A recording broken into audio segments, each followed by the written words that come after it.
श्री स्वामी समर्थ सातत्याने सेवेकऱ्यांचे येणारे प्रश्न आम्ही केंद्रात जातोय, मठात जातोय आणि ज्या कामासाठी आम्ही सेवा करतोय ते कामच आमचं होत नाही तर काय करायला पाहिजे. प्रचंड निराशा येते. सेवा करू का नको, सोडू का, असे प्रश्न येतात. तर त्या सेवेकऱ्यांसाठी माझं सांगणं आहे की जेव्हा आपण स्वामी समर्थ सेवा केंद्रात किंवा मठात जातो तर कधीच आपल्या इच्छेप्रमाणे महाराज घडू देत नाही, त्यांच्या इच्छेप्रमाणे घडतात. ब्रह्मांड नायकाचं नियोजन फार आगळं आणि वेगळं असतं. बऱ्याच वेळा आपल्या सेवेमध्ये पितृदोष असतात, कुलदैवतेची सेवा आपल्याकडून झालेली नसती.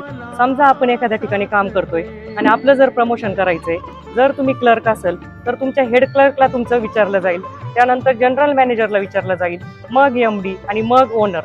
तर आपले जर कुठले 2 ठिकाणी जर आपली सेवा कमी पडत असेल, तुम्ही स्वामींची सेवा करताय पण पित्रांची आणि कुलदैवताची होत नाही, तर तुमचं प्रमोशन होणार नाही. तर सगळ्यांना विनंती आहे की आजपासून आपली कुलदैवता जाणून घ्या, कुलदैवतेची सेवा करा, आपल्या पित्रांची सेवा करा आणि संयम धरा. कारण महाराज जेव्हा खूप परीक्षा पाहतात त्यावेळेस खूप आगळं वेगळं नियोजन असतं त्यांचं. खूप चांगलं करायचं असतं तुमचं. श्री स्वामी समर्थ. पुन्हा स्वामीनाथा मला साथ दे.